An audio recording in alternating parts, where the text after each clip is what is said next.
Guys, ayan. Happy Friday sa ating lahat. Kumain tayo ng sardinas. Pero kaning nga sardinas, guys. Aray. Sa Ayala. Ayala Seafoods, guys. Kaya kakain tayo. Yan. Ganyan, guys. Oh, kita nyo, guys. Malaman siya. Sa Ayala Seafood yan. Tapos, buo ang isda. Hindi lubok-lubok. Yung gutay-gutay na, guys. Kuwan siya. Pag sa Ayala Seafoods, guys. Ayan. Makuan yung kuwan niya. So proud. Mega sardines. Kain tayo, guys. May sangag din tayo. Kasi nagsangag ako kaninang umaga. Nilagyan ko ng hotdog. Kaya yun lang yung hotdog nila dito, guys. Amoy sunog. Hindi katulad ng hotdog natin dyan sa Pilipinas. Ang hotdog dito amoy sunog. Depende siguro sa product. Kasi yung nabili ko, sakit akong paa. Sakit akong tiil, guys. Masakit yung mga paa ko na. Mahirap talaga magtrabaho pag opisina, guys. Kaya huwag kayong mag-opisina dyan, ha. Shout out sa inyong lahat sa Pinas. Huwag kayong mag-apply dyan ng opisina. Kasi pag mag-opisina kayo, yung paa ninyo ang susuko. Mapuno og kubal, guys, ang paa, guys. May natira nga laham. Pero okay pa ni dili pa bukog na pa siya'y unod gamay.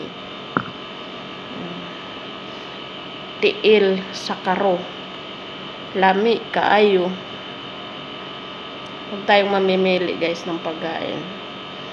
Pasalamat na lang tayo. Mayroong pagkain sa harapan natin, guys. Kahit anumang mga problemang dumadating, kakain pa rin tayo. Kasi binigyan tayo ng pagkain para makakain tayo.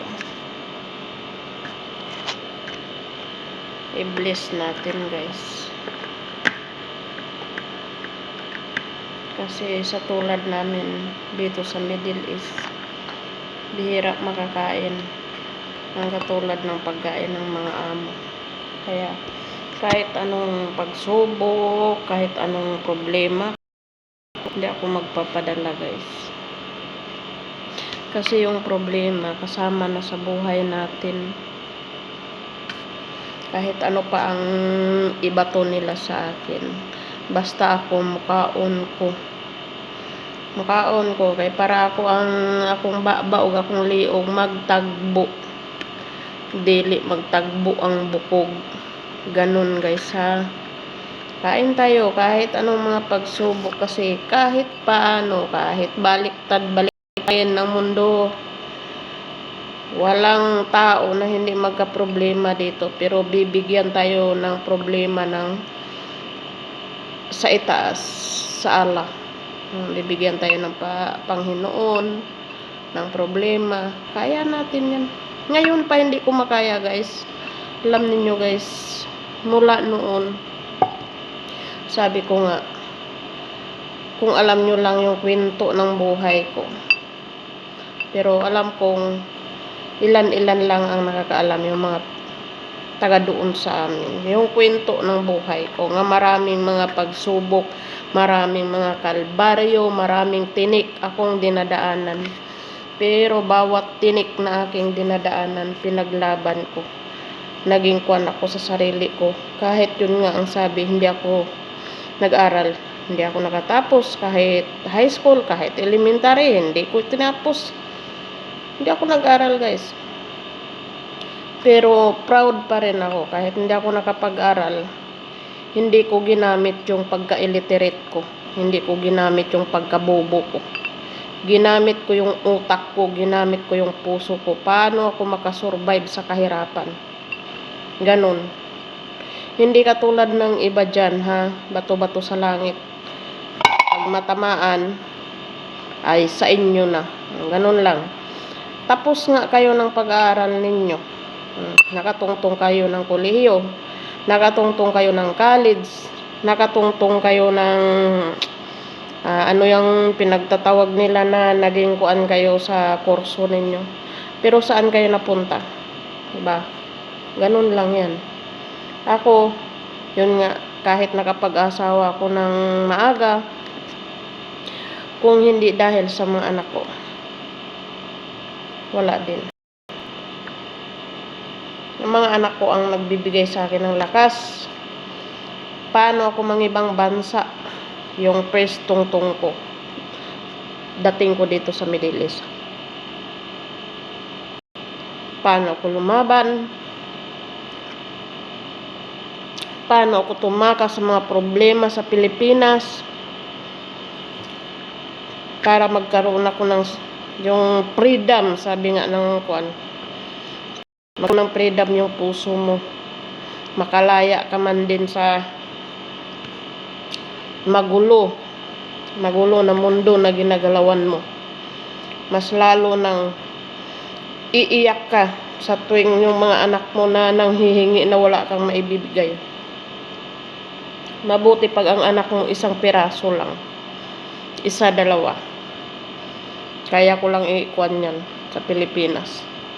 Sa tulad ko, maraming anak, yun nga ang sabi, mabuti pag ang partner natin may magandang buhay, may kinabukasan, may magandang trabaho. Hindi kawawa yung bata. Kaya lang yung sitwasyon namin, yun nga sabi, makakaon lang ka kung mag-atubang na mga kanon sa tubangan. Kaya napilitan ako dati mangibang bansa. Makakwarta lang kag 100. Ay, lisod na ikwento, guys. Yan ang totoong buhay ko, guys. Kaya, eto ako ngayon. So, yun nga, marami mang mga pagsubok, marami mang dinaanan, marami mang mga tinik. Mula pagkabata hanggang tumanda, hanggang nakapag-asawa, hanggang ngayon, hindi ako tinatantanan. Parang karibal ko na yata itong kuan na to, sinasabing mga problema. Pero ako, guys, hindi ako katulad ng iba din. Kahit nagkalit-litsi yung buhay ko, mas pinilit ko pa rin yung buhay ko nga balikan yung mga anak ko. Kaya lang, yung mga anak natin na iba ang nagpapatubo ng sungay, iba ang nagtuturo para ganun ang mangyari. Tayong mga magulang, wala tayong magagawa. Kaya lang, sabi ko nga, ngayon, hindi pa ako kuwan. Hindi pa sila makakuan sa akin. Pero oras na umuwi ako, hindi yan maiwasan. Babalik at babalik yan ng mga bata. Kasi, manigiingon diha. Pag ang mga bata nagtutoy sa imuha, nagbe-breastfeeding ka, hindi yan matatanggal. Yung pagmamahal ng mga anak sa'yo. Kaya lang, nabahiran sila ng mga masasamang elemento, mga masasamang espiritu. Ganun ang nangyari. Wala pa rin tayo. Sabi nga nila, huwag kang susuko.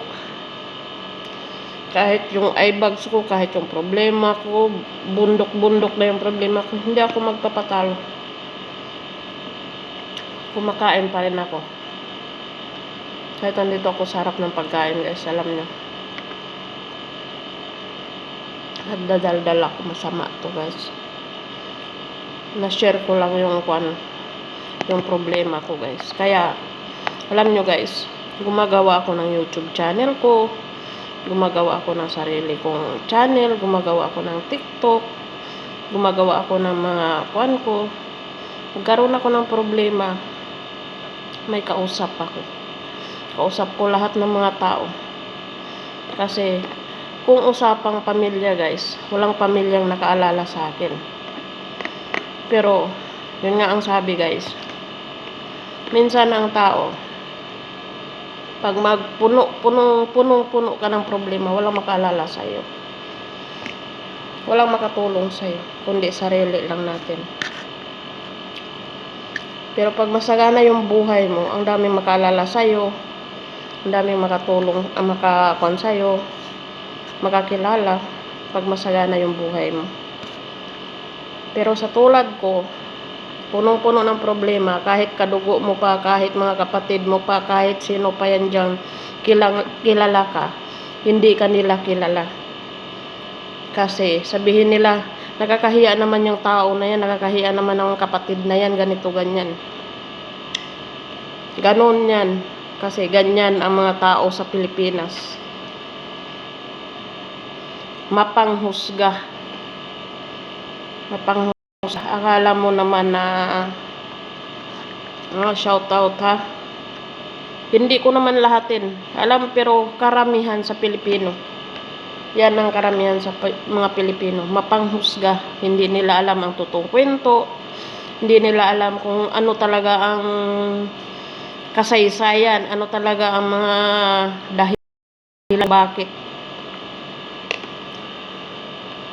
Kaya kung kayo, masagana yung pamilya ninyo, masaya yung pamilya nyo, mag-enjoy kayo, mag-party kayo. Yung tulad sa akin, hindi, yun nga ang sabi ko, hindi ko naranasan na yung may pamilya na masaya, hindi ko naranasan yung may pamilya na buo, hindi ko naranasan ganun. Mula kabata, wala akong pamilyang buo. Hanggang tumanda ako, hindi buo.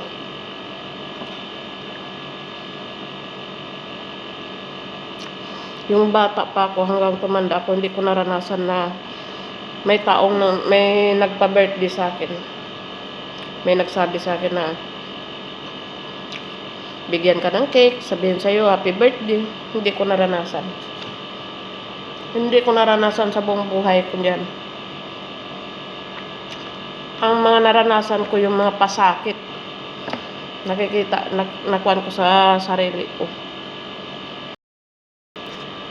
Ganyan guys ang buhay ko guys. Yung naging kuan na sa akin yung sabi nga problema. Dito sa Middle East, kahit kumakain ako, tumutulo yung luha ko. Nag-YouTube channel ako para may kausap ako. Kausap ko yung mga viewers ko. Kausap ko yung mga followers ko. Yan ang ginagawa ko guys. Kasi sila kausap ko, mas makapagaan pa ng puso mo. Pamilya mo, hindi ka kakausapin, hindi ka tatawagan, kahit i-chat man lang, kahit i-kuan man lang, hindi. Tapos pag magkaroon ng problema guys, alam nila nga andito ka sa Middle East, pag magkaroon ng problema, sabihin kagad, walang kwentang kapatid, walang kwentang kamag-anak, hindi man lang kahit namigay, ganito, ganyan. Ang tanong dyan, naalala nyo ba ako na i-chat, kumusta? Kumusta ka na dyan? Kumain ka na ba dyan? Buhay ka pa dyan? Ganun. Alam ko maraming matamaan. Ha? Bato-bato sa langit ha, hindi ko pinangalanan. Pero kung nasaktan ka sa salita ko, baka yun gawain mo. Ganun lang ang buhay. Kain tayo. Shout out sa inyong lahat. Thank you for watching. Bye-bye.